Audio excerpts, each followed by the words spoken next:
What's up, guys? It's your man Donovan Sharp, and welcome to this edition of TSR Sunday NFL Rundown. I am joined, as always, by my good friends Jay Blaze and Miami Jay. How we doing today, boys? Doing great, Doing man. Let's well. get rolling.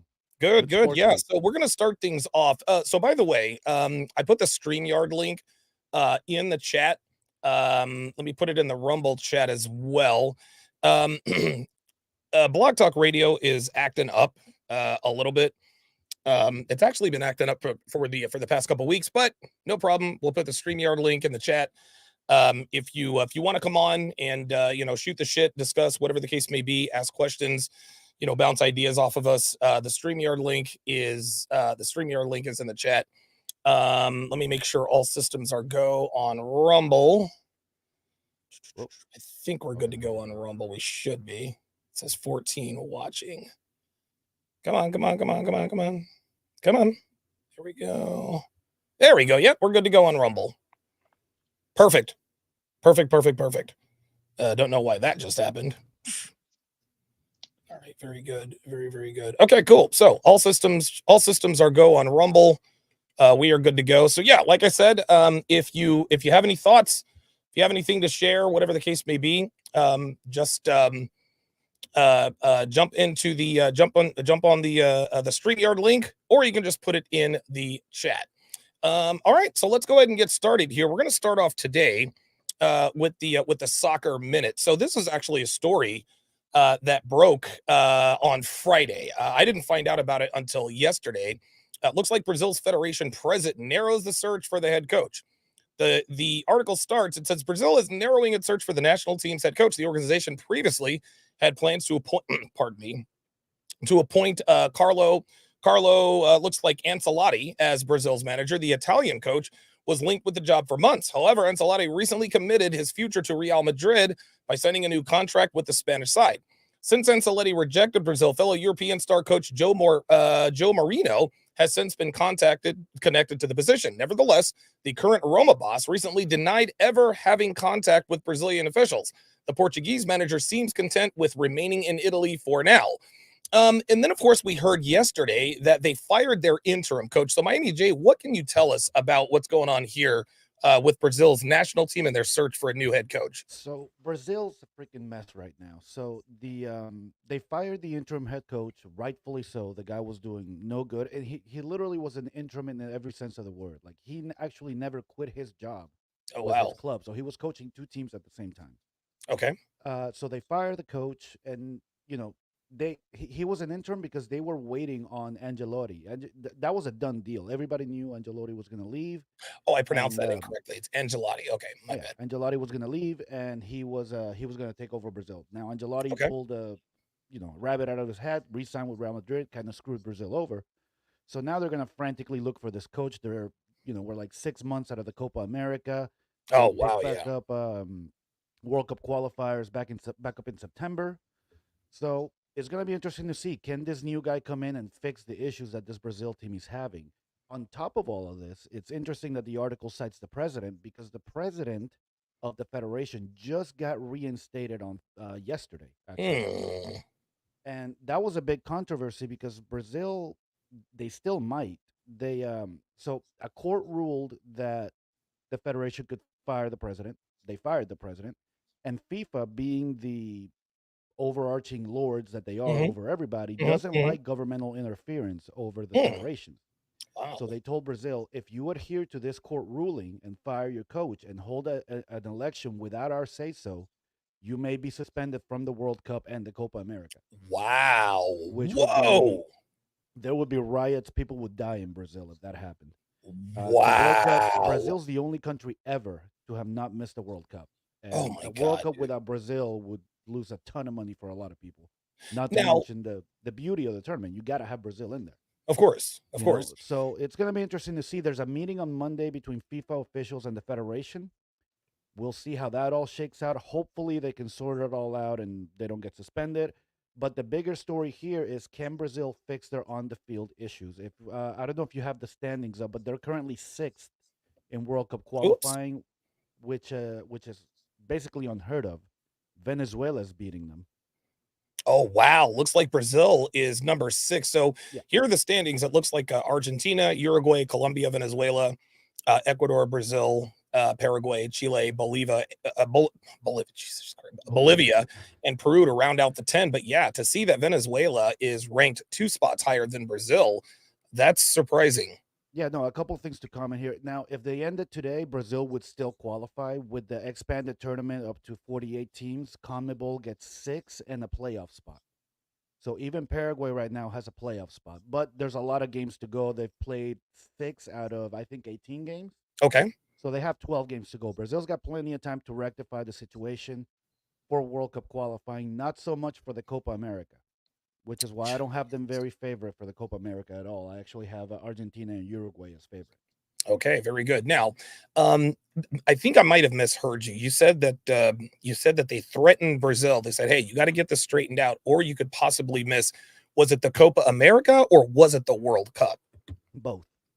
Oh, Yeah. oh my God! Yeah. So if they don't get this straightened out, they're going to be penalized.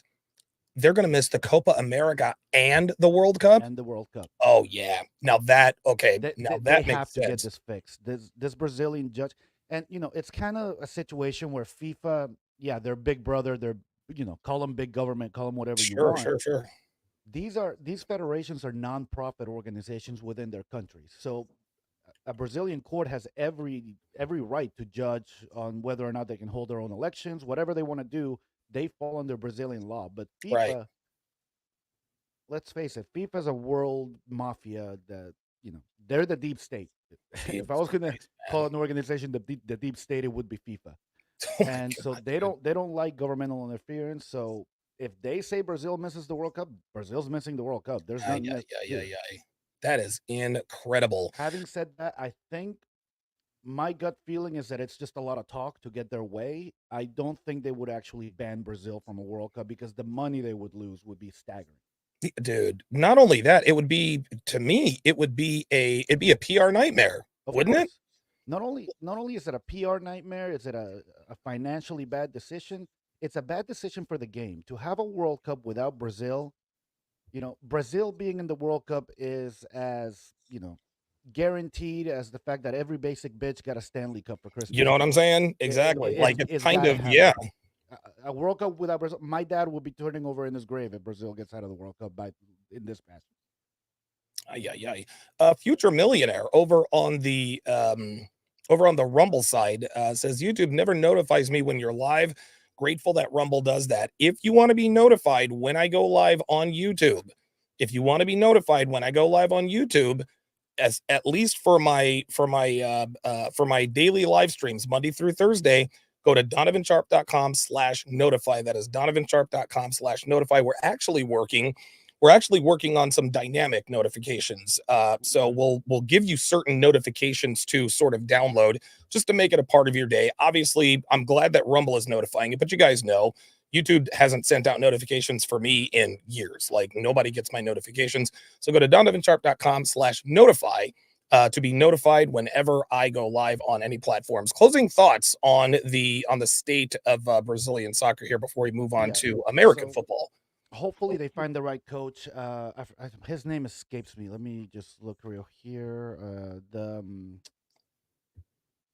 junior Dorival Jr. is the favorite to take over the job. Very good Mm, coach out of Sao Paulo.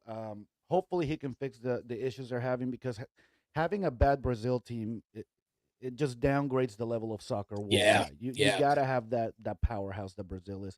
And just real quick, I know there's a lot of soccer stuff going on. So just to give a preview of the next couple of weeks, we're going to Okay, talk about the January camp next week yeah, and the MLS scheduling problem. And okay. I want to talk about the transfer window in January at some point because it looks like Wow. Gio Reyna is on the move.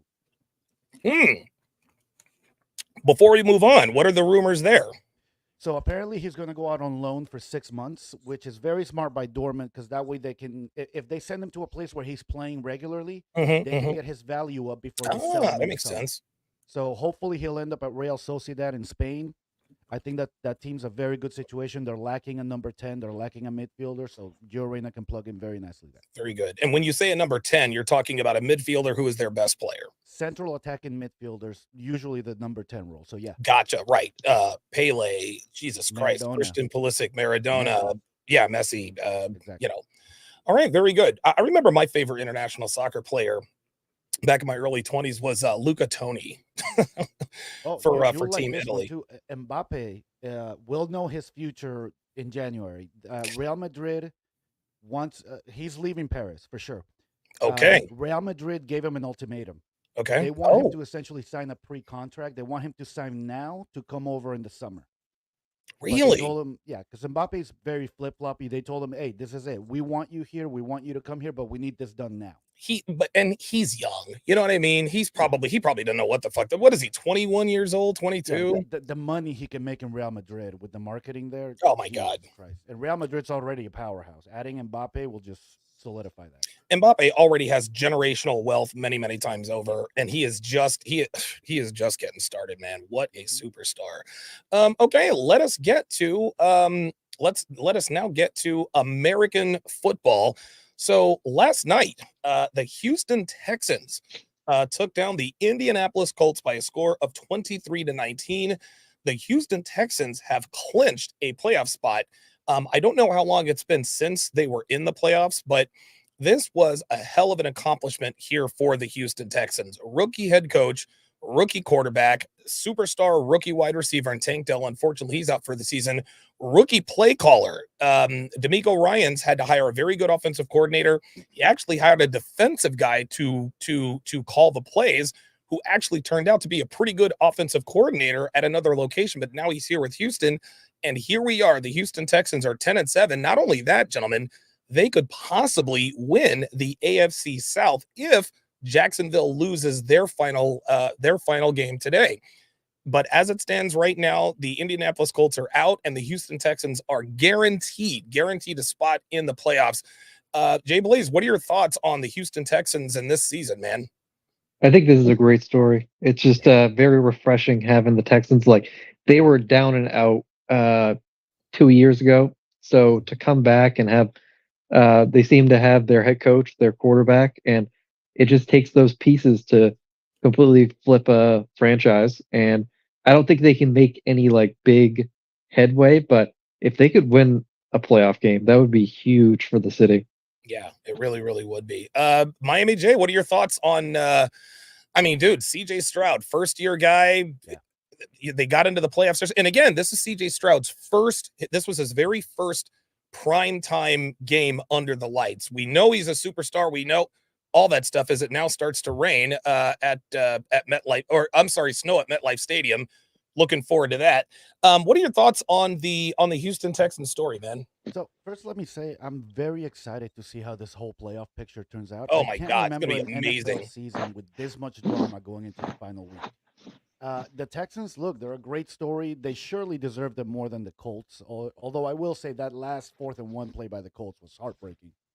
To drop a pass like that, that guy's got to be beating Oh my himself up. God, yes. Oh my God, oh my God, oh my God, oh But my God, oh my God. I do think C.J. Stroud locked up Offensive Rookie of the Yep, Year. yep. I mean, maybe if Puka Nacua puts up 300 yards today, maybe he's got a shot. But I think it's C.J. Stroud all the way. And yeah, it's a great story. It's a bunch of rookies. It's a young team. This team, if the organization runs it right, they're going to be a good team for a while. I got absolutely. I think CJ Stroud locked up the rookie of the year because of the situation. But I think I speak for all of us when I say that if it goes to Puka Nacua, I don't think any of us would have a problem with that, would we? Yeah. No, not at No. all. He's had a great season. He's had a phenomenal year for And a it's great weird. story. Oh my God, you kidding me? 5th round pick out of Utah. It's Go ahead, weird. Miami J, finish up, and we'll go to Jay Blaze. Go ahead. Yeah, I can't think of another rookie that could challenge for that. And it's Yeah. weird to see that we haven't had a breakout rookie running back. David Chain in Miami is the only one that comes to mind to me. But I mean, he would be a distant third at this point. I think those two have the 1 and 2 locked up, and I don't see how they don't give it to CJ Stroud. Before we go to Jay Blaze, Big Tay says, as a Colts fan, I gotta say CJ Stroud wanted it more than us. I think they made a bad play call on 4th and 1. I would have given it to Jonathan Taylor up the middle because the Texans could not stop him. Why was he not on the field? I Was he do injured? not understand. Jay Blaze, what are your thoughts here? With Big Tay says he thinks CJ Stroud wanted it more than us. Do you think that's the case? Do you think it was just the play calling, or I mean, are the Houston Texans just more talented than the Indianapolis Colts? I think you put in the hands of your best player, and in that case, it would be Jonathan Taylor, but they didn't do that. But dude, CJ Stroud played really well. He didn't make any mistakes. He didn't have like the biggest stat line, but dude, he was like 20 for 26 and 230, and that's all you need. That's all I he want to needed, say man. this though, that 4th and 1, I'm sorry, you're a professional running back in the NFL. You're wide open. Yeah, the throw's a little bit behind you, but you gotta make that catch. And all he had to do was Yes. fall over. That's all he had to do you was know. fall, man. Ay, ay, ay, ay, ay. By the way, Jonathan Taylor had 188 yards rushing that game. I just don't. And listen, again, it's easy for us, armchair quarterbacks, Monday morning quarterbacks, or Sunday morning quarterbacks to say, "Hey, you should have run the ball with Jonathan Taylor." So let me. Now, here's the thing. Big Tay 85 says Jonathan Taylor has ankle issues. They could have put Moss in as a replacement. I agree, but again, 188 yards, and the Houston Look, Texans showed an ineptitude in stopping the run. and that's on the coaching team, because I bet you Okay. anything you want to bet that Jonathan Taylor was asking to be on the field for that play. You know it. Okay, very good, very good. Final thoughts on the Houston Texans getting into the playoffs, Jay Blaze. I think this shows that I think Gardner Minshew is a very good backup, Absolutely. but you can't have him go like more than like 4 or 5 games and expect like uh really good things from him. Like he's kind of like you need just to have a change up for a couple games, but dude, it was rough where they could see what he was doing in a way. Yeah. So, That's a very good point. It's almost like they were predictable, right? yeah. Okay, very good. All right, guys. Before we move on, Donovan, I Yeah, want go to ahead. start doing something. I want to start like at the beginning of the podcast, putting an over/under on how many times you're going to mention Carson Wentz. I I have it at haven't two and a mentioned him half this yet. week. I haven't mentioned him yet. This week. He's starting Yeah. today. It's starting. Well, just stay tuned. Stay tuned. I wasn't gonna say his name. I wasn't gonna say his name. You guys know that's a soft spot for me. I'm not quite over him. Not quite over him. I'm in a very, very good relationship with Jalen Hurts. He's reliable. He's awesome. Almost took us to the promised land yesterday. So, but I mean, I text with Carson every now and again just to, keep my options open. I mean, if we don't have trust, we don't have anything, right? So that's how So that. you know But how you United is type strong. in something and the first thing comes up. I think that's Carson Wentz. You just go, you have to click on it just to see how he's doing. Dude, and you guys, we laugh, but I'm telling you, every time something comes up in my feed about Carson Wentz, I'm like, what's he up to these days? Oh my God. I don't do it. Now, to be fair, I don't do it all the time. I check on him every once in a while. It's not like I'm obsessed with the guy or anything, but hey, it's every once in a while, I, it's nice to see what he's up to just to I know make sure he's it's a happy in good his joke, current and I just got to relationship. give you shit about it. Oh yeah, of I course. still I give I myself. still think that sorry. I still think the Jets screwed up not signing him or Flacco earlier this year. I agree. Yeah. Hey, Jesus, what a crazy offseason it's going to be for the Jets. Okay, let us move. Man, it is going to be a fantastic Sunday. Dude, I was just thinking about Miami and Buffalo. I haven't even thought about that today. Jesus Christ. All right. By the way, This, sorry, breaking go ahead. news: Trevor Lawrence is active. He is going to play. Oh, he is going to play today. So Yep. Trevor Lawrence is going to play today. He was supposed to be a game time. He was supposed to be a game time decision, but it looks like Trevor Lawrence has been cleared to play. He missed his first game ever. I think a couple weeks ago. Yep. And they won. Yeah, and they won. They absolutely won. This is something that has not been really discussed, and I think this is probably low key one of the most important trades of this season. The Ravens are signing Dalvin Cook away from the New York Jets. Dalvin Cook has not been very productive this season, but most importantly, that tells me that he's got fresh legs. The Yeah. Baltimore Ravens, obviously, they rely on Gus Edwards to a degree. Remember, they lost J.K. Dobbins. He tore his Achilles again. And so they've really been riding Gus Edwards and platoon guys, but they don't really have that number one home run hitter besides Lamar Jackson. So let me get you guys' thoughts on this particular trade. We'll go Miami J, then Jay Blaze. So Miami J, how do you think the Dalvin Cook trade to the Baltimore Ravens, how do you think this affects the playoffs? Does it not matter? Does it matter? Is it a game changer? What are your matters thoughts? a lot. Yeah. If there was a team that you were afraid of them getting stronger, it would have been the Ravens. They're my already God, very, dude. very strong. And adding Dalvin Cook with, like you said, fresh legs. Oh my Man, God, yes. man. I mean, it's scary. It's scary. I hate to be the team that has to go into Baltimore for that division playoff. Oh my God. Ay, ay, Let, ay, let, ay. let alone the AFC Championship game. Honestly, I don't see anybody beating the Neither do Ravens. I. You know, I don't you see. want to? I want to say my Dolphins could go back in there and redeem themselves. I want to say the Browns are hot, but honestly, if I'm a betting man, and I am, I'm not betting against them. No, I'm not betting against them either. Baltimore is so physical. It was almost like an Ohio State versus Akron Zips game from like back in the 1990s, where the best teams play what's called a body bag game. Yeah. They pretty much give a directional school, Southwest Roast Beef Tech University, vocational school against Ohio State. They pay him $3 million, $4 million to just beat up. Well, this is what it's going to be like in the playoffs. The Baltimore Ravens, and I'll tell you something else, Miami J. The way the Ravens manhandled the Dolphins looked a lot like the way the 49ers manhandled the Eagles. Mm-hmm. I'm just glad we did not have to play Baltimore this year because we might be down even more players. Jay Blaze, what are your thoughts on Dalvin Cook to the Ravens? I mean, it almost seems unfair at this point, doesn't it? Yeah, you go from an offense with a quarter where you don't know who your quarterback is to a playoff team with Lamar Jackson.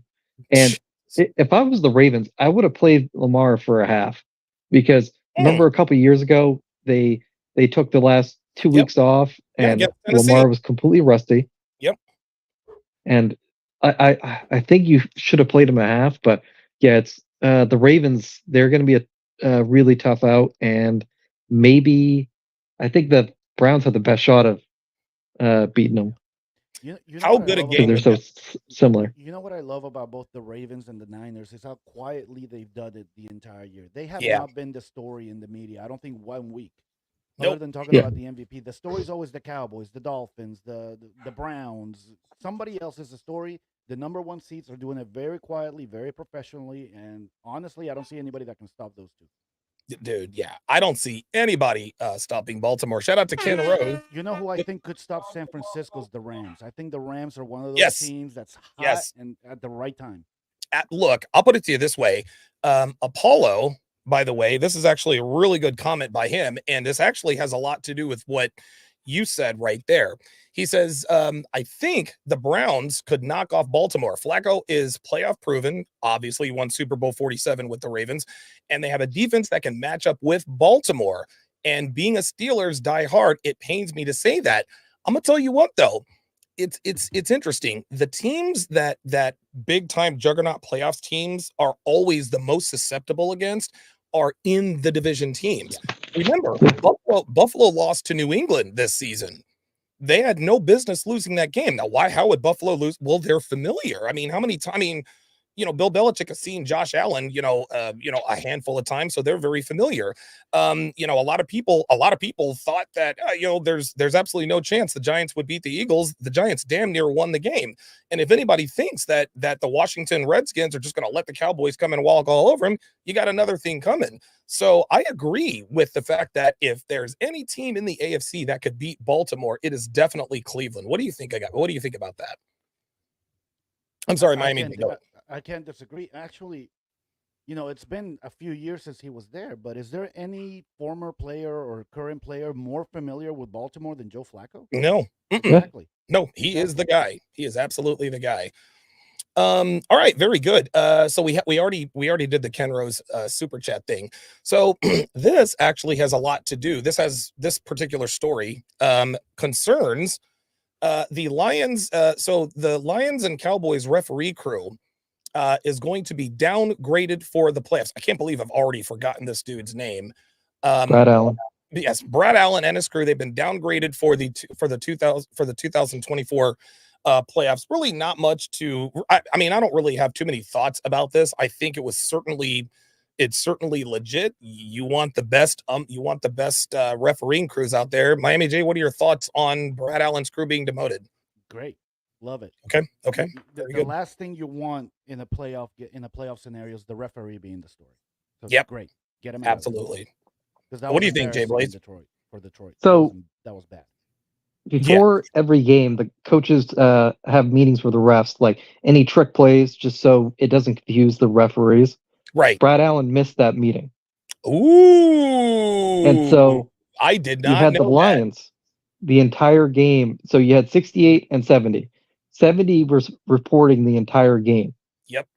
And so both those players went over there, and to fake out the Cowboys, they wanted to report for 68. Right. And it worked. And dude, if you don't have a dumb referee that missed the meeting, and then dude, the Lions would be second seed right now. Yep. It worked so well that they fooled the ref too. Yeah, Jesus Christ, man. It's interesting. Anytime you have like a disaster, like 9/11 or the nuclear or Chernobyl or the 1986 the Challenger explosion, it's never one thing Guys, that goes sorry, wrong. give me 1 second. Oh, uh-oh. Ooh. Oh, there he is. Wait a minute. Is he back?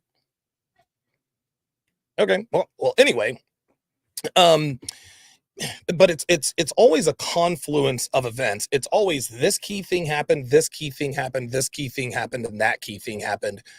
And I really do believe that as far as like blown calls, that happens to be the one exception, because the Lions played a great game the entire game, but it wasn't and it was the one call that blew it. But you just said it, Jay Blaze.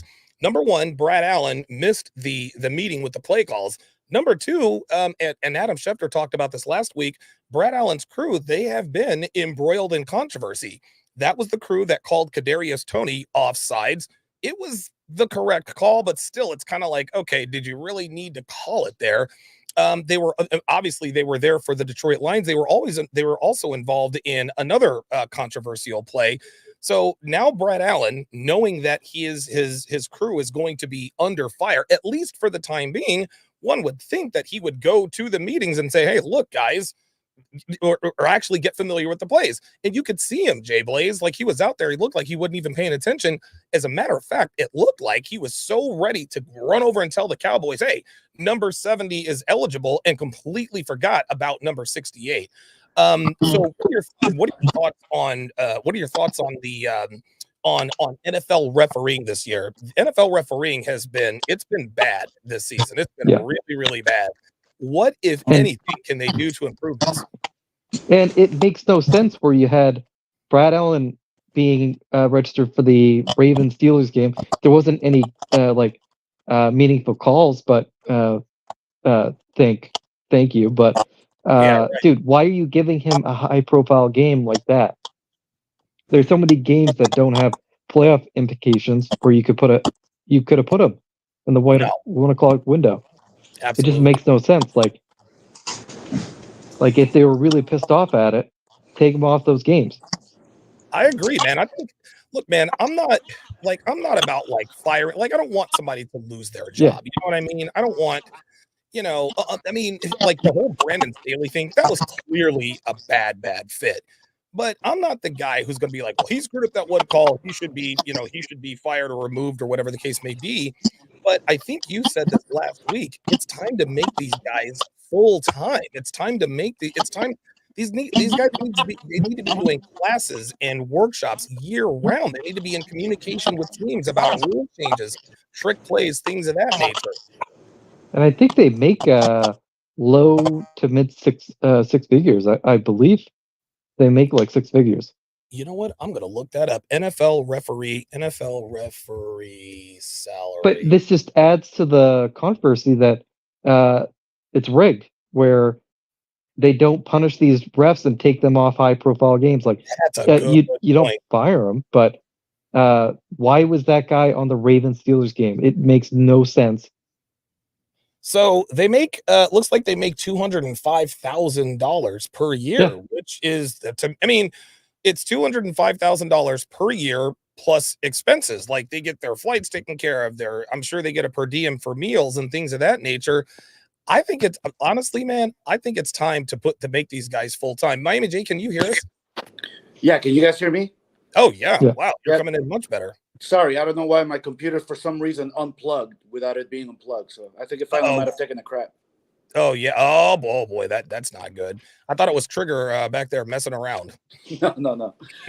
No, my girl just took him home. So Shit.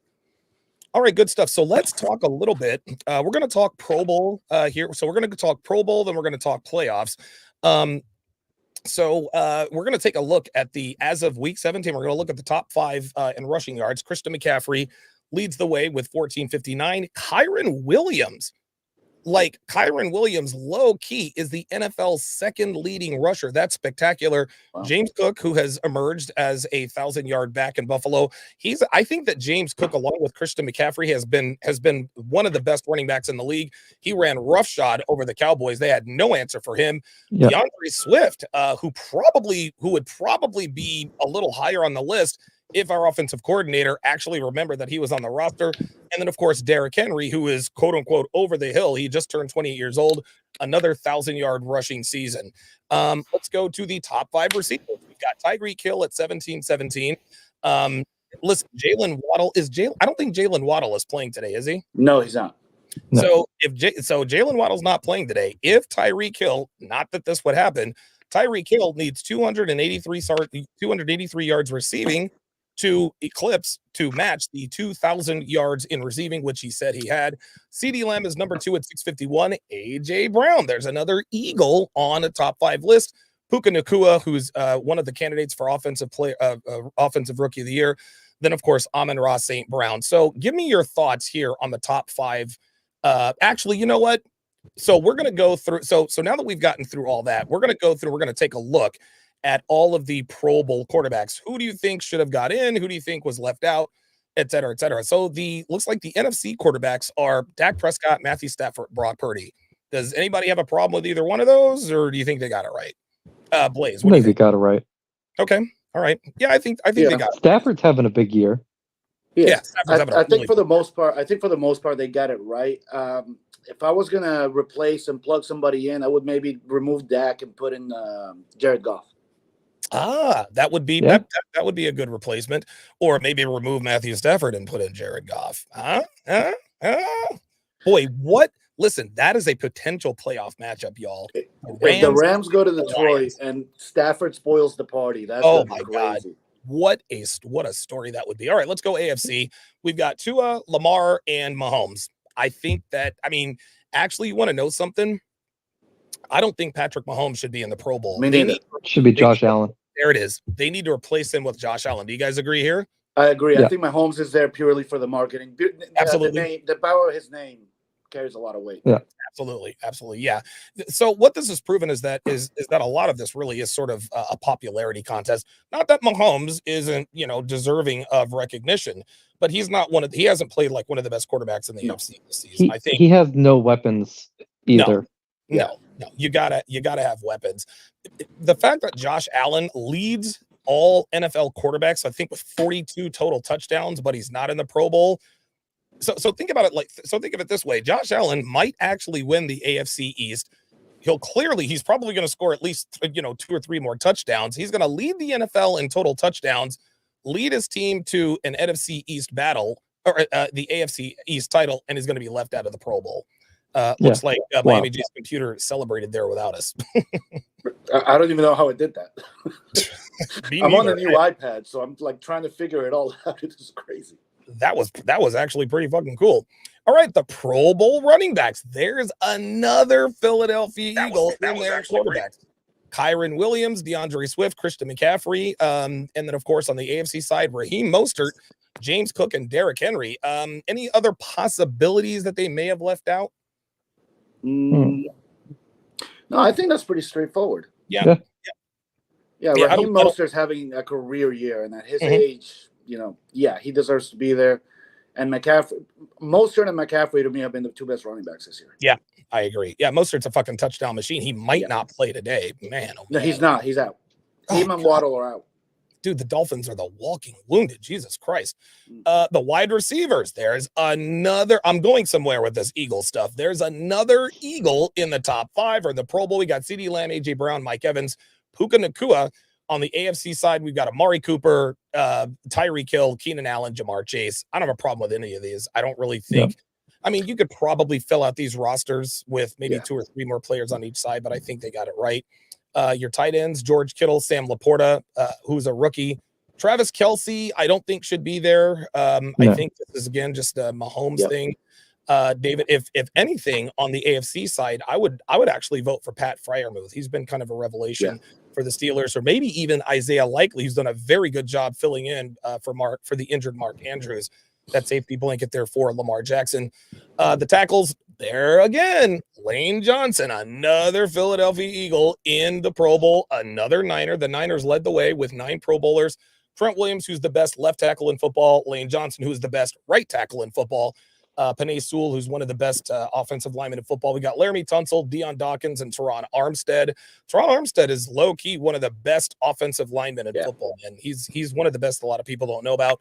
Deion Dawkins, the left tackle for Josh Allen, he's been a big reason for their resurgence. The guards, there's another Philadelphia Eagle in at guard. Landon Dickerson, Chris Lindstrom, I don't know who that is. Zach Martin for the Cowboys. Quentin Nelson, I was actually talking about him yesterday. Quentin Nelson is probably the best offensive lineman that nobody knows about. The dude is a fucking road grader. Joe Tooney and Joel Bitonio for the Cleveland Browns. The centers, there is yet another Eagle in the Pro Bowl. We've got Jason Kelce, Frank Ragnow, Creed Humphrey, very good, very good center, has been for a while there in Kansas City. Tyler Linderbaum. Interior linemen, Dexter Lawrence and Javon Hargrave and Aaron Donald. I don't have a problem with that. Dude, Chris Jones, Quinnen Williams, and Justin Matabuke. Justin Matabuke having a Pro Bowl year. Are there any now? Oh, wait, these are the interior linemen. Right. Now, these are the defensive ends. The defensive ends, Nick Bosa, Montez Sweat, and Aiden Hutchinson. I don't have a problem with those, but I do have a problem with Trey Hendrickson. I'm good with Max Crosby. I'm good with Myles Garrett. Where the hell is TJ Watt, who leads the NFL with 19 sacks? Like, what are we doing here? I don't know. He should definitely be there. I don't know why he's not be on there. I have no idea why he's not on there. And listen, the Pro Bowl doesn't really mean anything. The All Pro is what is where the tale is really told. Outside linebackers, there's another Eagle starting in the Pro Bowl. Hassan Reddick, Daniil Hunter, Micah Parsons, who for my money is the best player in football. There, of course, now TJ Watt has been classified as an outside linebacker. I don't know why they did that. Maybe to get him in. Khalil Mack, Josh Allen, who's having a great year. One future millionaire says, I think TJ is labeled as an outside linebacker, and there it is right there. Yep. Inside linebacker, Fred Warner, Bobby Wagner, no surprise there. Roquan Smith and Patrick Queen happen to play for the same team. That Baltimore Ravens defense, man, those guys are absolutely hellified. The cornerbacks, now you're definitely not going to see any cornerbacks from the Eagles on the Pro Bowl side, that's for sure. Deron Bland, who set a record for pick sixes. Charvarius Ward takes away one side of the field for the 49ers. Jalen Johnson, dude, keep your eye on that Bears defense, guys. The Bears probably have the best defense that nobody knows about. I watched them the other night. I think it was against a few weeks ago against the Chargers and Justin Herbert. They gave Herbert problems. They fly around the football. Jalen Johnson's one of their cover corners. He platoons as a safety. Don't have a problem with Devin Witherspoon.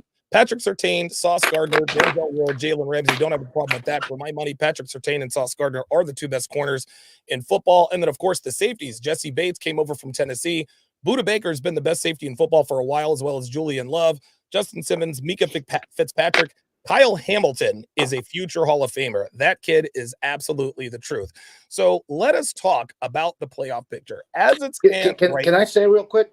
Oh yeah, go ahead. I was very surprised not to have seen any Miami Dolphin or defensive linemen or linebackers in there. I think Bradley Chubb could have deserved a shout. Look, check this out. I think that Bradley Chubb and Jalen, I think Patrick Queen and Roquan Smith are a rich man's Bradley Chubb and Jalen Phillips. Yeah. And you want to know something? After they get over these injuries, I would say that Miami could have one of the best linebacking cores in football. The Ravens, the 49ers with Fred Warner and Dre Greenlaw, I would put Miami there at number 3 with a healthy linebacking core. Yep. And if he hadn't gotten injured, Jalen Phillips would definitely be on the season. Dude, 100%. He was having a career year. Awesome year. When I'm gonna tell you what, man, they might want to move Jalen Phillips to edge rusher, man, because that kid he gets hurt a lot, but he has cat-like reflexes. Jay Blaze, what are your thoughts on the Pro Bowlers this season? The flag football game. Hey, the I think they got it right mostly. We know how he feels, man. Yeah. He's at what the dodgeball game? Yeah, great job. Fair enough. So Jay Blaze is not a fan of the Pro Bowl. Got it. Okay, so the playoffs. As of right now, the 49ers and Ravens are both locked in at number 1.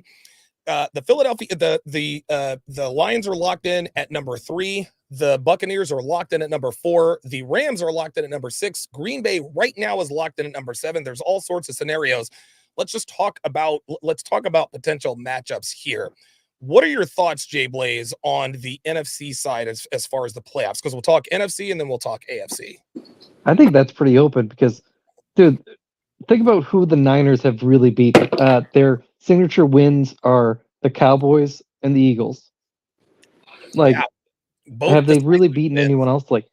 I think it's wide open. And I would love to see the Eagles 49ers rematch. So I'd like to see the Eagles beat the Tampa Bay and actually get somewhat, because right now the Cowboys have number 2 seed. So if the Eagles if they somehow upset the 49ers, then the Cowboys could get home field throughout the playoffs. Yes, they could. So give me your thoughts, Jay Blaze, and then we'll go to Miami J. Give me your thoughts on that potential 3-6 matchup with the LA Rams going into Detroit. Matthew Stafford, dude, the LA Rams unceremoniously shipped Jared Goff to the Detroit Lions, almost like the way the Spurs shipped Kawhi Leonard to the Toronto Raptors. He ended up winning a title there.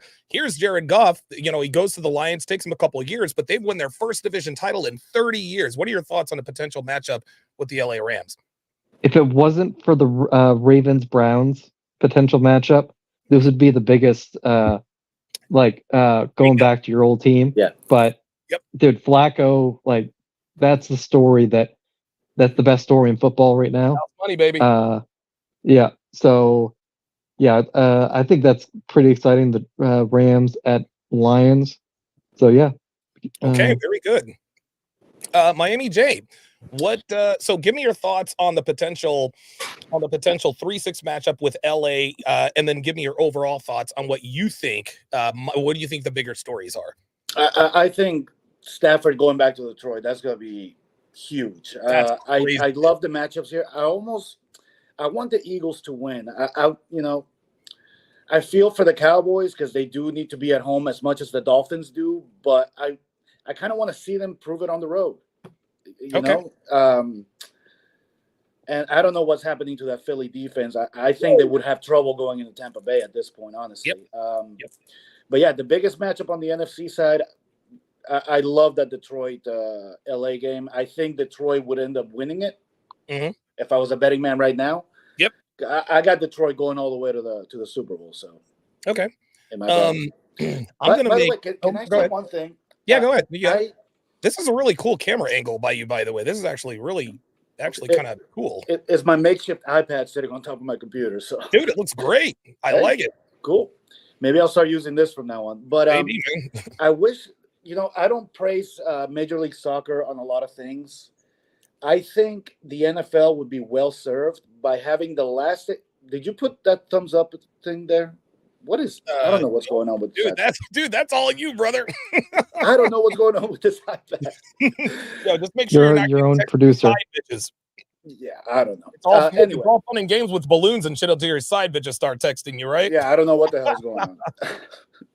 Anyway, so the MLS does this thing. The last day of the season, everybody plays at the exact same time.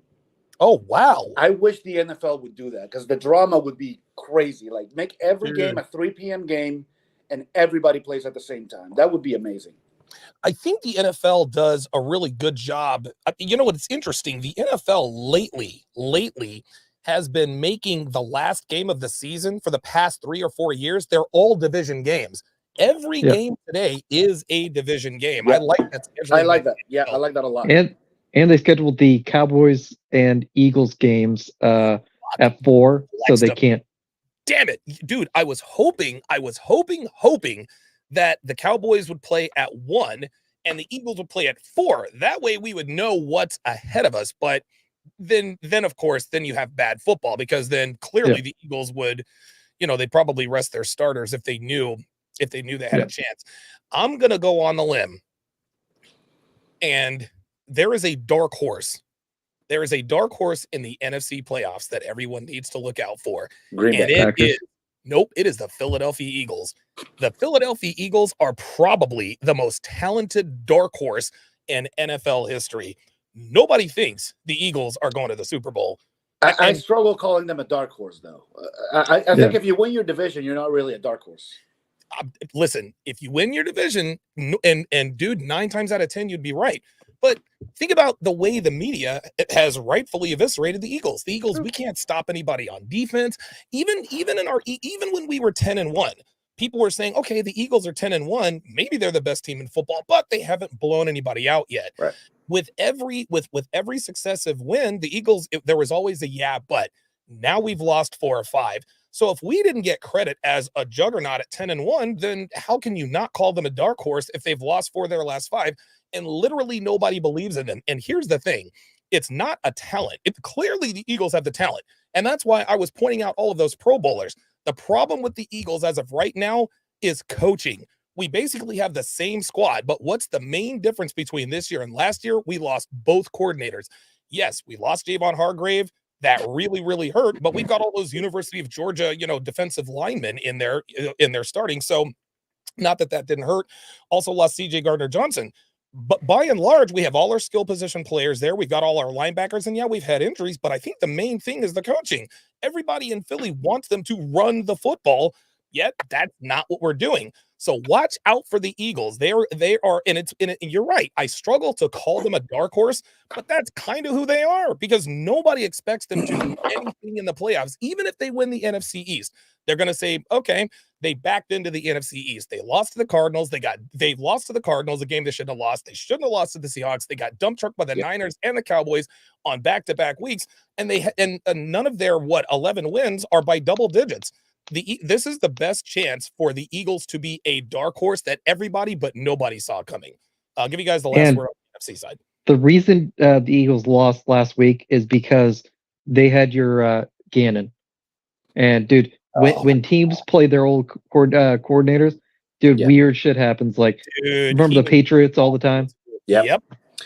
The I will say, I think next week, maybe after the playoff picture is set, we should each fill out our bracket and kind of go over it before the playoff starts. I think that'd be a really cool exercise for us to do. Let's do it. Phantom 313 says, I think the Rams are the dark horse. I think they are too. The Rams, I think, are similar to the Bills in that I don't think anybody wants to play the Rams. Is anyone ready to call Detroit a dark horse? Or are they a favorite at this point? Detroit a dark horse. You know what? I'll put it to you this way. I think Detroit is about as much of a dark horse as the Eagles are. Is that fair? Yeah. Is that fair? I think so. Yeah. Division. I think it's mainly a narrative of their history. That's why I would call them a dark horse. Absolutely. That makes perfect sense. And the Eagles' recent history makes it hard to call them a dark horse, them being in the Super Bowl last season. But I think. Listen. I'll tell you what. I think. Listen, I want the Eagles to get to the Super Bowl, but if it's not the Eagles, I want it to be either the 49ers or the Lions, because I love Brock Purdy. I think the last pick in the draft, taking a team to the Super Bowl, he's a dude. He's a good kid, hardworking kid. It would be great to see.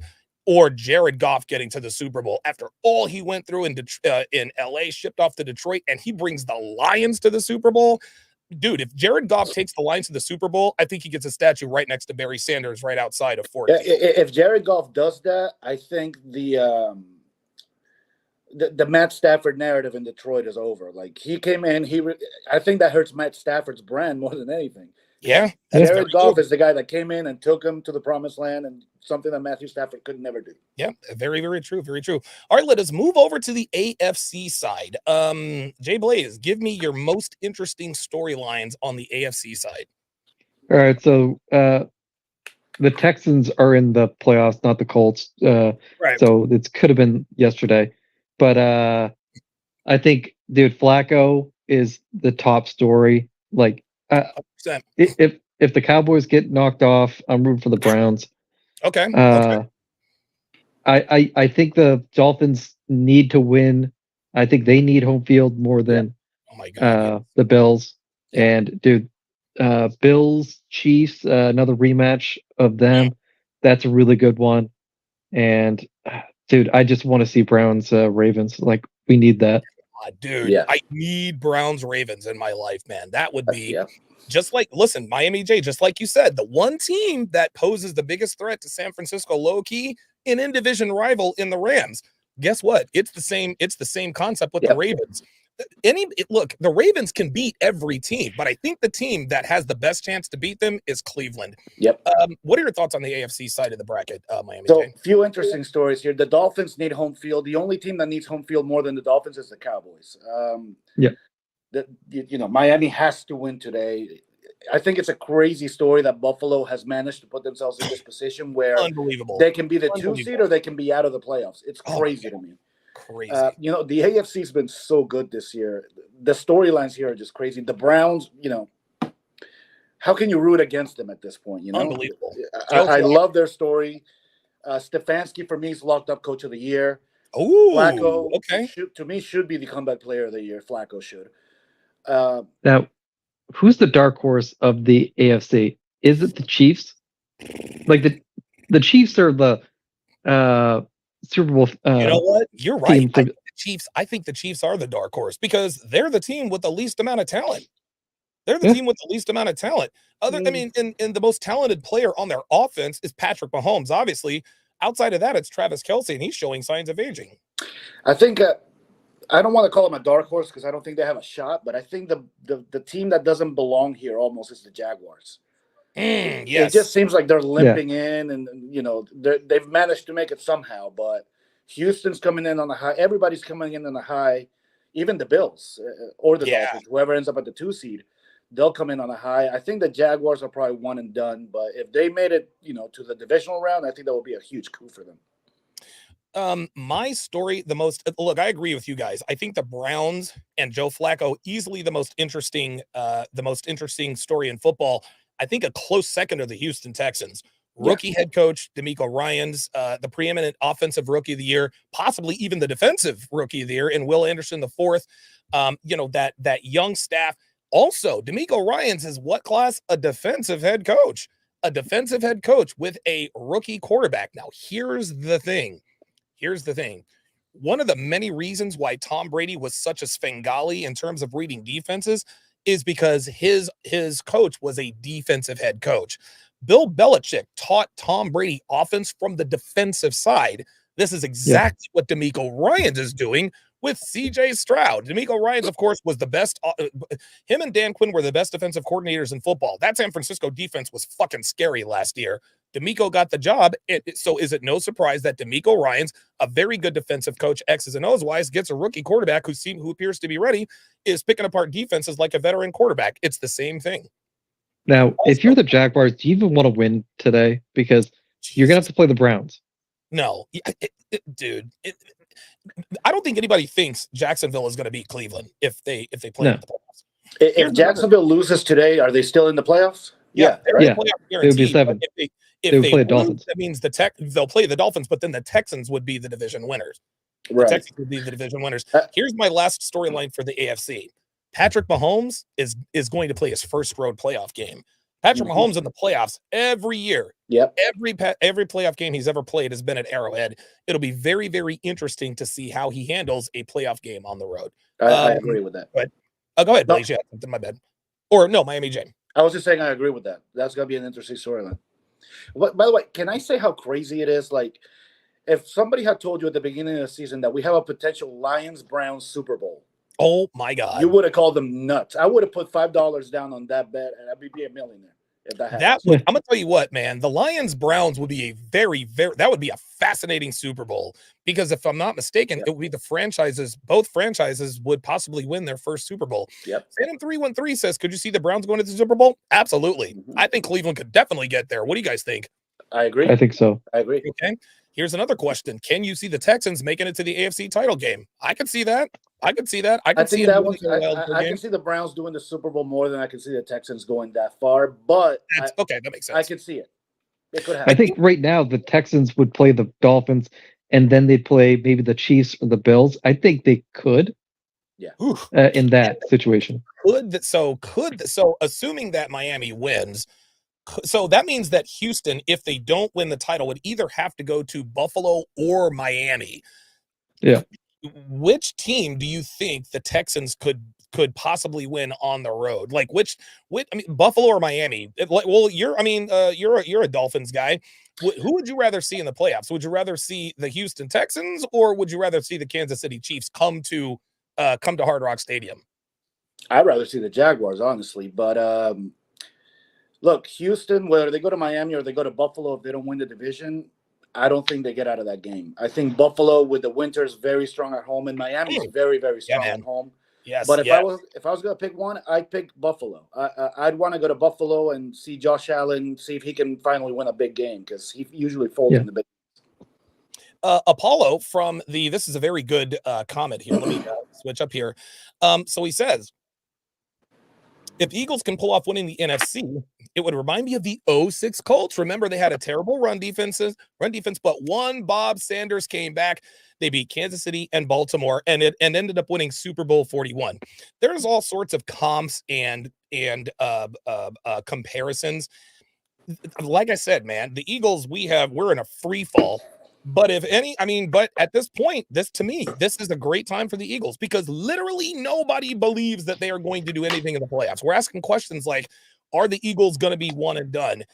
And never forget, we absolutely dump trucked Tampa in Philadelphia. I don't think we'll have a problem with the Tampa Bay. And don't forget, the Eagles are this kind of organization. They absolutely love being the underdog.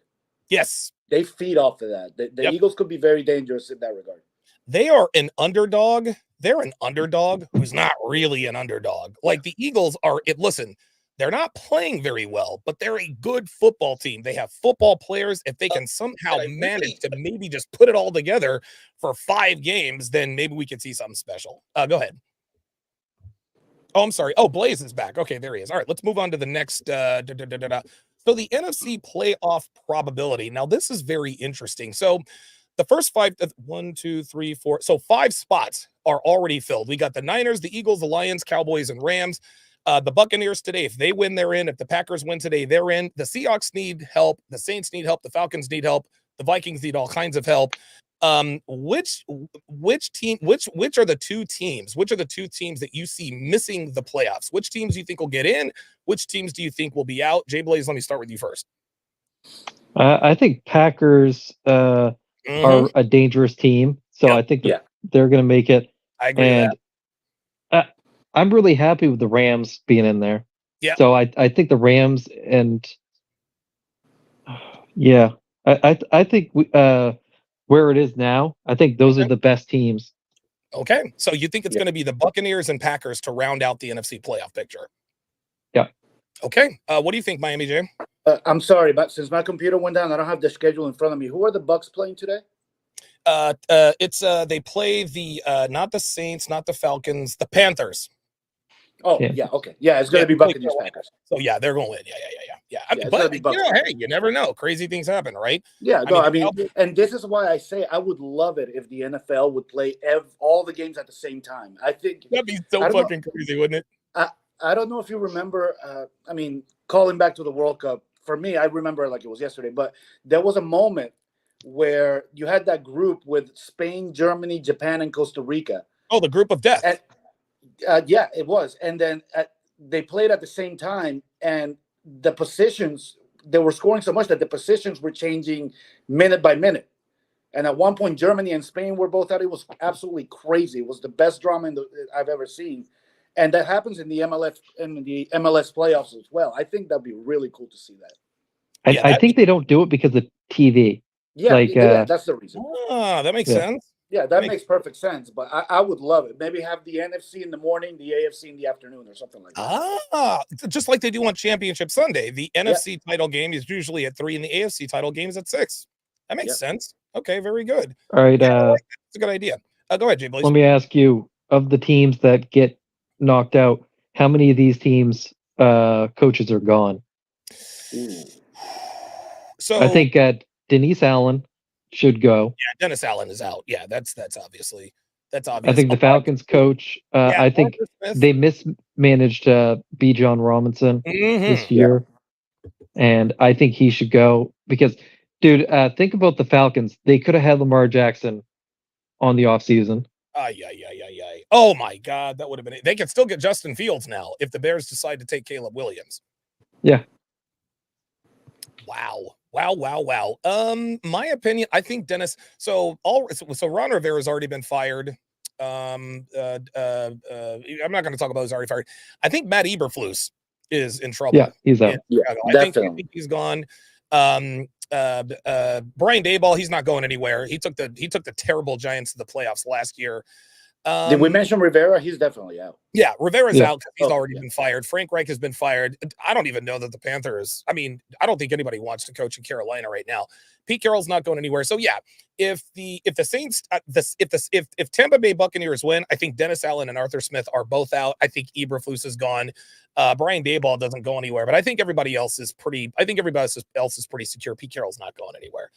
Final thoughts on the NFC side. If the Packers miss out on the playoffs, do you think LaFleur's out? No. Okay. No. I think LaFleur is, because we've seen Jordan Love has clearly progressed, because at the beginning of the year, I didn't think Jordan Love had it. No, we were discounting the Packers very early. I'm telling you, man. But now the Packers are the youngest team in football. The average age of their starters is 24 years old. But here's the thing. If they get in, they might be one of those teams that is too young to really understand the gravity of the situation. They just play with a reckless abandon. They can be a dangerous team, definitely. Yeah, like the Browns. I mean, dude, Joe Flacco's got nothing to lose. He's got a Super Bowl ring. He's already made his money. He's got a family. He's just having fun at this point. Okay, let's go to the AFC side. So the playoff probability. Oops, sorry about that. So the playoff probability. These are pretty obvious here. So it looks like the Bills, 94% chance to get in. If they win, they're in. They could also get some help. Jacksonville's already in. The Texans are already in. Obviously, this needs to be updated. This was from yesterday and not today. The Steelers need a little bit of help. So let's have that same conversation. Which head coaches are in trouble if their teams don't make the playoffs? I'll start with Blaze. I think Colts is fine. I think they did pretty well. Absolutely.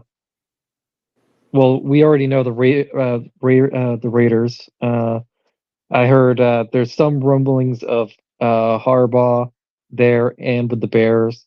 And I've heard some rumblings with the Chargers. Okay. Titans, dude, the Patriots owner wants the Titans coach really bad. He wants Vrabel. Yeah. What do you think about that? But let's have a conversation about that. What do you guys think, Mike? Because I think it's pretty obvious that Belichick's, this is going to be his last day. His last game in New England. Do you think Mike Vrabel is a good fit for the Patriots? What do you think, Miami J? Possibly. He could be. I haven't really given it much thought, but And looking He's at a it, I good think coach. he could be a He's a great. very good coach. Yeah. He gets the most out of it. He gets the most out of the least amount of talent, right? I mean, Can like, I say one that we maybe missed in the NFC? I Yeah, think yeah, if Mike McCarthy doesn't win a playoff game, I think he's in hot water. ooh, that's right. I think the Cowboys, if ever there was a year for them to get to the NFC title game, it's going to be this year, because I I think don't they need to get there they Yeah. have. I think to keep Mike's job. they need the number 2 seed, because I don't think the Eagles, dude, I don't think the Eagles can go into Dallas and win right now as constructed. But I absolutely believe that if they played the Cowboys in Philly, then we would absolutely win that game. So the Cowboys absolutely need home field advantage. But if the Cowboys are one and done, I think Jerry Jones might pull the plug. But what if the Cowboys lose in the divisional round for the 3rd straight year? 3 straight seasons of 12 wins, assuming they beat the Redskins or the Commanders today. Do you think Jerry Jones fires Mike McCarthy if they lose in the divisional round? I do. You think so, Miami J? Okay. I think so. I think, no, it's too many. It's like going to the Super Bowl 4 times and not winning it. Yeah, it's like a ceiling. At this point, we need someone that can get us over the top. What do you think, Blaze? I think it's 100% if it's to the 49ers. And it's probably maybe 60-80% because, dude, Jerry, for some reason, he does not want, he loves those puppet head coaches. And I guarantee Mike's a good hang, like having beer and nachos with Jerry. And he can just talk ball with him. And I guarantee that's the best part of Jerry's week. Just so for that, give him a front office position. You don't need to have him a head coach. Yeah, it's the thing about Mike McCarthy, because I watched the Herd. His numbers are very similar to John Harbaugh's numbers. They both have won Super Bowl. They have similar records in the playoffs. But I think what really separates John Harbaugh from Mike McCarthy is his in-game management. That seems to be the one thing that, and every coach has their weakness, but McCarthy does not appear to be buttoned up in terms of time management. For years in Philadelphia, Andy Reid's first 3 or 4 seasons, he had issues with clock management before he finally got that straightened out. Mike McCarthy doesn't appear to have resolved that issue. That's the issue that got him beat the last couple of years in the playoffs. And he has the highest penalties per game. Yeah, that's on coaching too. Yes, absolutely. Apollo says Mike Vrabel may be gone. I think Tennessee would hate to lose Mike Vrabel, man. I think that's a good job. They got Will Levis and draft capital. Go ahead. I don't know how you get better than Mike Vrabel, but dude, they've gone like 8-8 around there a lot of years.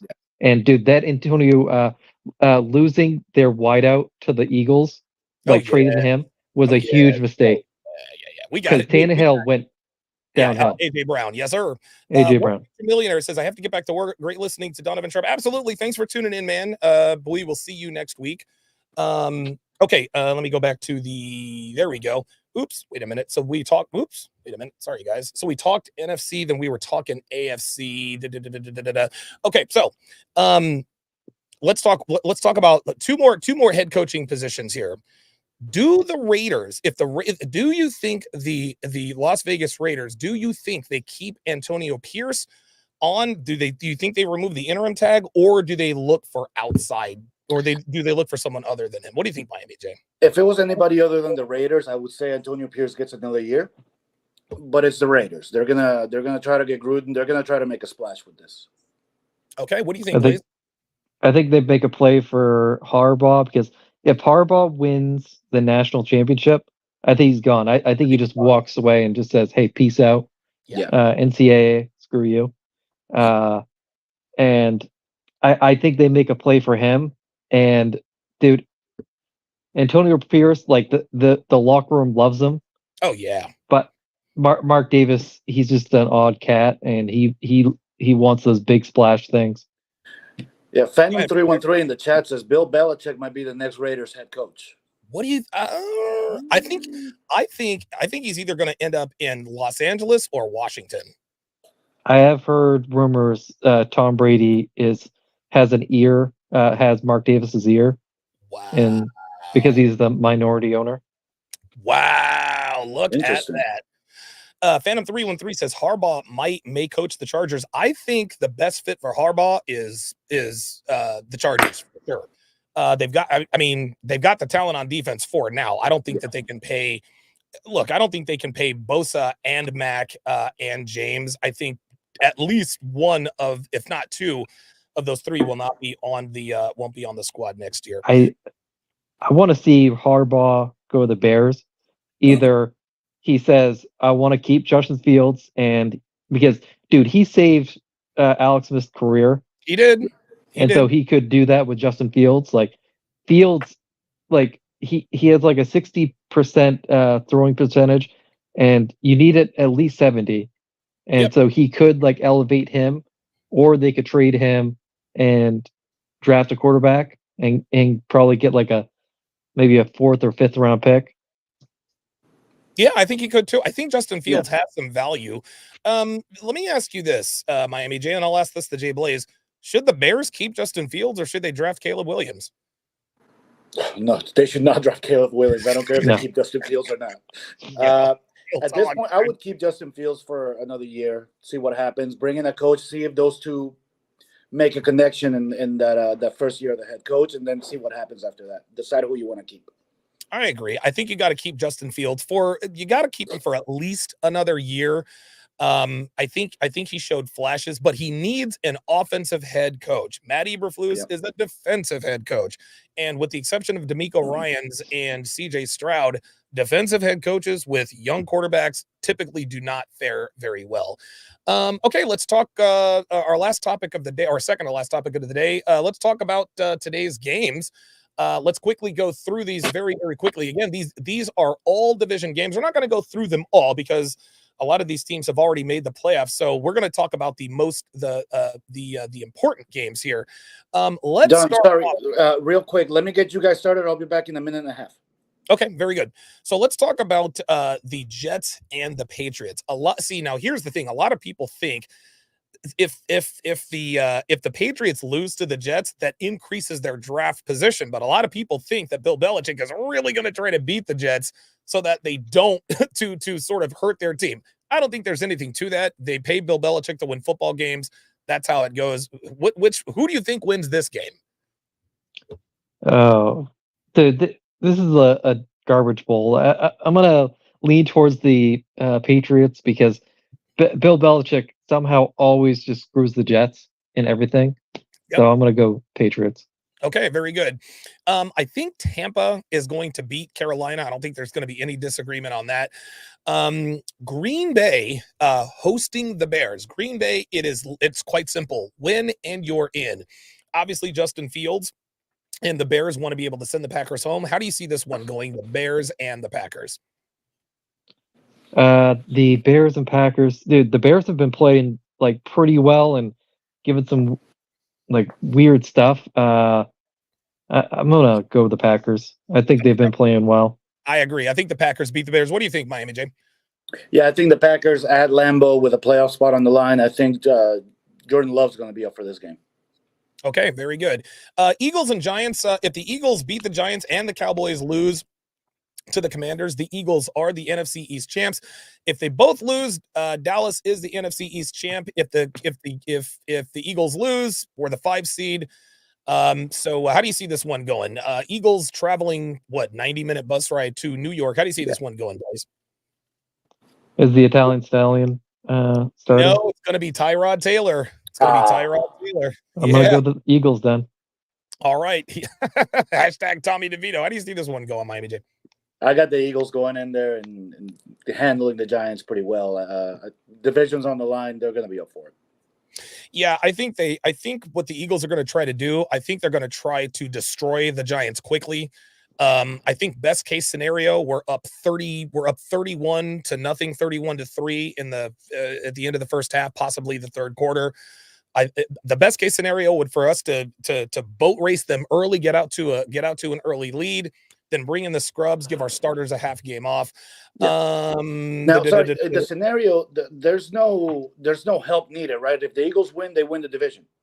No, if they win and the Cowboys lose, they win the division. So in order, the Eagles are already in the playoffs, but in order to win the division, they got to win today and they got to rely on a Cowboys loss. If they both win, Cowboys get the division. If they both lose, Cowboys get the division. But if the Eagles win and the Cowboys lose, they get the division.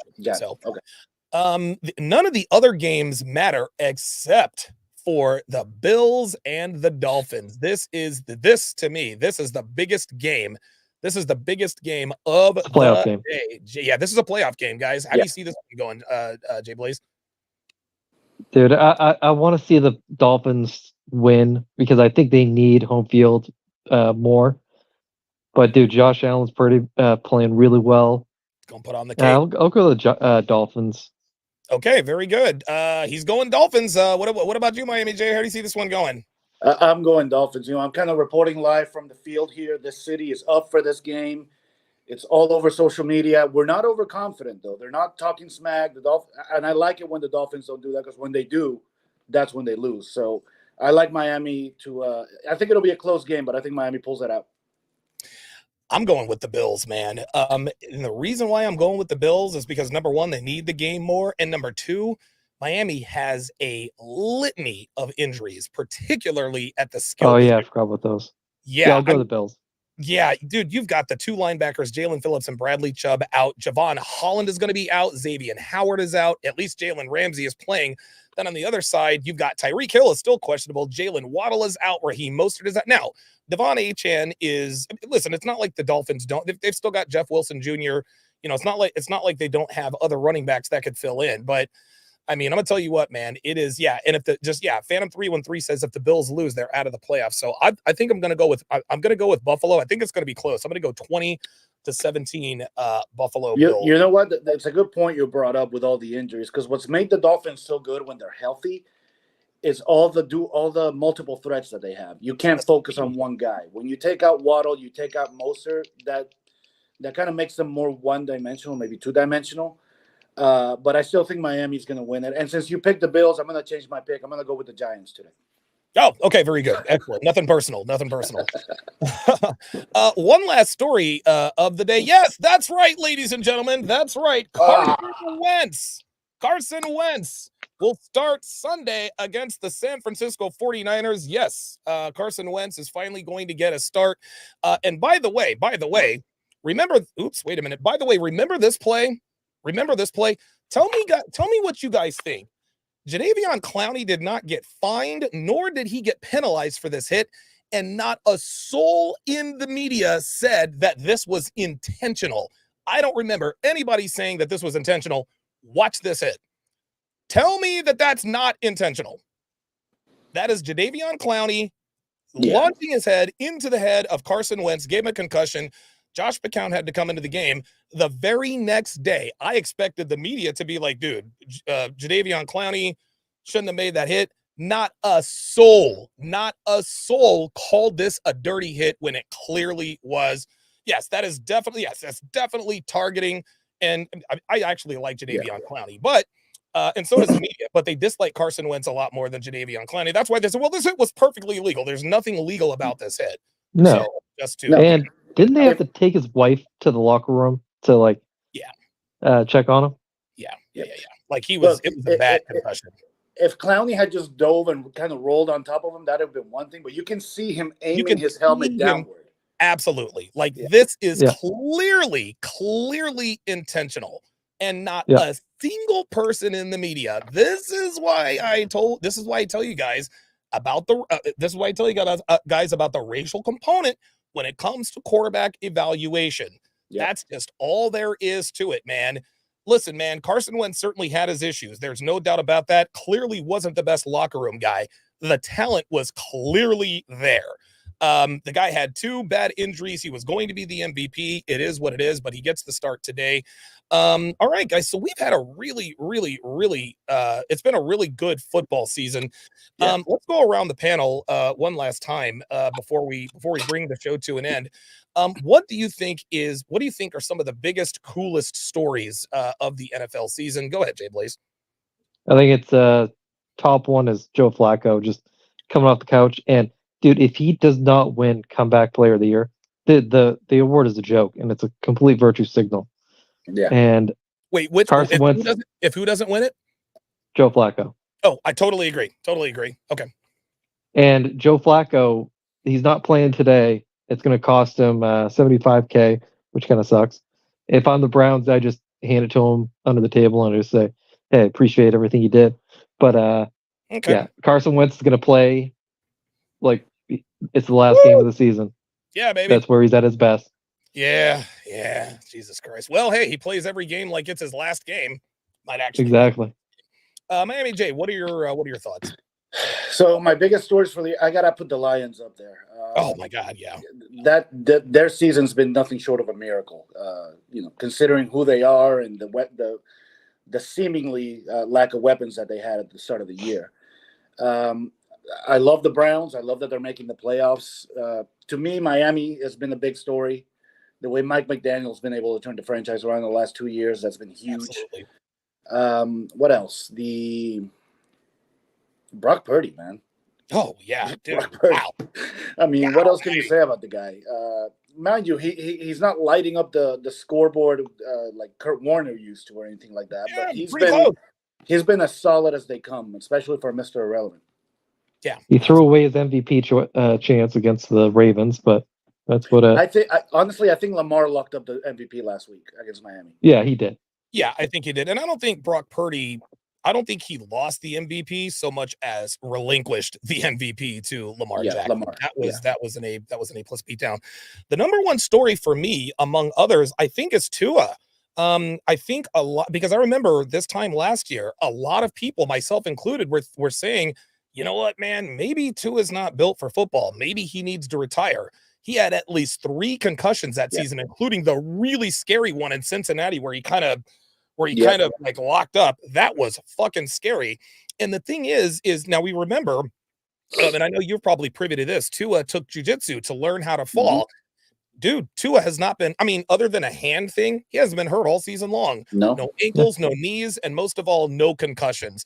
If I'm the Miami Dolphins, I think I'm going to give Tua a long-term contract because he has proven to me over an extent. Now, you want to put in clauses to protect the team, against injury. But I think at this point, I think that Tua has earned a contract. So let me ask you guys, so Jay Blaze, do you think that Brock Purdy, Baker Mayfield, Tua Tagovailoa, which of those guys, if any, do you think has earned a long-term contract with the team they currently play for?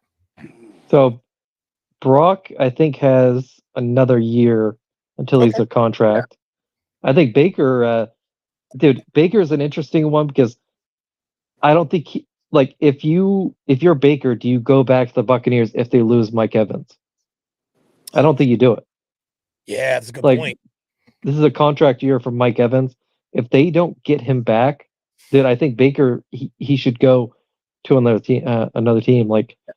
Dude, he could do really good things with the Ravens. Like him and Kirk Cousins are two of the quarterbacks that could go to a team and make them instant contenders. Okay, all right, I'll buy that. That's good. What do you think, Miami J? I agree with what you said about Baker. I'm not sure he warrants a long-term I think Baker Mayfield might end up being one of these journey guys. Yeah. That spends 2 years here, 2 years there, and just keeps moving around his entire career. Ryan Fitzpatrick. Yeah. Kind of, but not as a backup. I think he'll be a plug-in starter in every team he goes. I think out of those 3, I would give the long-term contract to Tua. But if I'm Miami, I'm investing in a very solid backup. Yes, absolutely. Which is something they don't have right now. Miami, they need to protect the organization, not just protect Tua, but protect the organization against those injuries, and they need a really solid backup.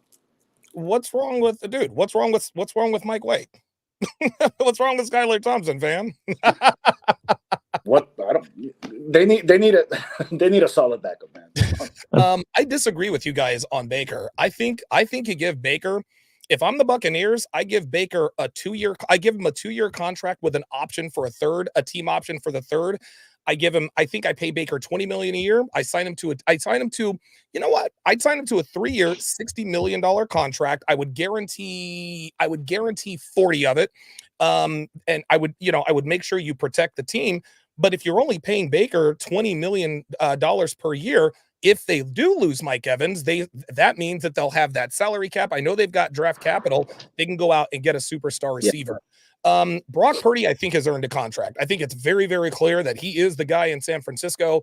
Tua, definitely give him a contract. He's been the guy in Miami. We just had to make sure that, he didn't get his bell rung, one too many times. So you're not concerned that they have immense talent on both those teams? Miami and San Francisco? Yeah. Yes. That is certainly a concern. But as long as Kyle Shanahan is there, I think Kyle Shanahan and Brock Purdy, I think they help each other the most. I think that this is the best quarterback Kyle Shanahan's ever had. This is the best quarterback he's ever had as a head coach. And so I think every once in a while you get that, like Sean Payton and Drew Brees. I don't think Sean Payton would be who he is without Drew Brees, and vice versa. Jimmy Johnson, Troy Aikman. I think Kyle Shanahan and Brock Purdy is just one of those relationships that works. I will say this. I think maybe the three guys warrant contracts. I wouldn't give them a $40 million contract. Any of them. No. I would give them a Kirk Cousins style contract, maybe $80 million for 3 to 4 years, guarantee all of it. But yeah, I'm not sure. None of these guys are Patrick Mahomes blockbuster type contract. No, absolutely not. Absolutely not. Like, it has been. Oh, I'm sorry. Go ahead. Dude, if I'm like a team, dude, you have Brock Purdy probably coming up. You have Tua. You have Baker, but you also have Dak Prescott. Like, dude, this is why you need to do this, where you have to slide the contract that you say we can build a winning team around you with this, and just test the market, dude. You got to do these with these quarterbacks, like. So, and we got to end this soon. But what is Jerry going to pay Dak? Because this is a contract year for Dak Prescott. He was in the MVP. The fact that he was even in the MVP discussion means that Jerry's going to have to back up the Brinks truck. There's just one problem. Yes. You got to pay CeeDee Lamb, and you got to pay Micah Parsons, who's probably your best player. How much do you think Jerry pays? How much do you think he should pay Dak Prescott? I'll start with Miami, Jay. I don't think he should pay him all that much. I was a big fan of that Kirk Cousins contract. I think that's the type of contract they should give him. Yep. But knowing Jerry, he's going to make Dak Prescott the highest paid quarterback in the NFL. I think he will too. What do you think he should pay him though? Oh, you already said it. You said you give him the Kirk Cousins deal, the 3 years, $84 million. Offer him that, and like Jay Blaze has said a million times, tell him, look, this is the contract I'm offering you. Go see what else is out there. Okay, very good. Because I think that the Dallas Cowboys were the only team that was going to pay Prescott $40 million a year 4 years ago, and they're going to be the only team this year that's going to try to pay Dak $60 million a year. What do you think, Blaze? So here's the issue with this, where they have Dak for next year too, but they have Dak. He's going to get 65. This is why the Browns contract with Deshaun, they want to bring back Deshaun because they owe him $64 million a year. And so Dak has him by the short hairs because they want to get him a contract over the offseason to push the money down. But dude, if you pay, like, you can't, dude, Dak, he's not worth 60 million. Like, if you pay him 60, you can't get CeeDee Lamb or Mike Parsons. You're losing one of those guys, and you also have Tyler Smith coming up. Those three guys, right? Oh my God, this is why I was pushing for hashtag Dak for MVP. As crazy as it was, the more I thought, listen, whether Dak he's not going to win MVP this year anyway, but I think Jerry's going to pay him $60 million a year, whether he won the MVP or not, because Jerry was spewing all this hyperbole before. Okay, real quick, last topic of the day. Apollo wants to know who wins the national championship, Michigan or Washington. His pick is Washington. I agree with him. I think Michael Penix Jr., I think he's the best quarterback in college football. I think he's going to light up that Michigan defense. I think it's going to be a shootout. I'm going to go 41-38 Michigan. What do you think, Miami J? I'm coming at you from the other side. I think that Michigan defense is too strong. Okay. All right, very good. I like Michigan. They got that pass rush, too. I like Michigan in a low-scoring game. Okay, like a 19-13 type deal? Well, for college, let's call it 28-35. Okay, that makes sense. Yeah, low scoring in college is 35-28 in a defensive struggle. I'm good with that. What do you think, Blaze? I'm going to go Michigan. And before I forget, I need all of you to acknowledge your fantasy champion. Oh, that's right. Jay I Blaze will not. I will is not do the it. winner. Acknowledge me. I will not. So Miami J is not acknowledging, he is not recognizing the true champion of the TSR Fantasy League this year. This year's champion is Jay Blaze. Miami J, you are the most consistent. I think you've been runner up, what, 5 years in a row or something like that? No, this was my first year making the playoffs, man. Who keeps winning runner up? Like there's one, is it Rollo? 92 Honda Rollo Accord? Tomasi keeps Rollo, winning that's who it is. runner-up. Rollo's dude. So other than this season, he'd been in the championship game 3 years Every ago. time. Lost them all. Every time. And no, look, I say I wouldn't The acknowledge Bills. it, but my hat's off to Jay Blaze. I had a hell of a great year. Yeah, you did. And it's frustrating that I put this league together every single year and I never win it. And I finally made the championship, and it was Blaze that took me out, man. Congratulations, though, brother. And I didn't think I had a shot at the championship because, dude, my team was like kind of like treading water, and you sat dude, Flacco. I sat Flacco. Like I gave him a shot. Like I handicapped myself. But it was crazy. It was crazy because I'm looking at the fantasy thing gives you the probability of who's going to win. And I started out Sunday with like 80%. And then Christian McCaffrey got injured. It dropped to 70. Then Jalen Waddle was out. It dropped to 60. It just kept dropping. Oh, Jesus. It was painful to watch, man. Yeah, your team's pain is your team's pain. All right, guys, we'll be back next week for a playoff edition of the TSR Sunday Rundown. My thanks to Miami J and Jay Blaze for joining me. Enjoy the games, guys. We'll see you next week. Later.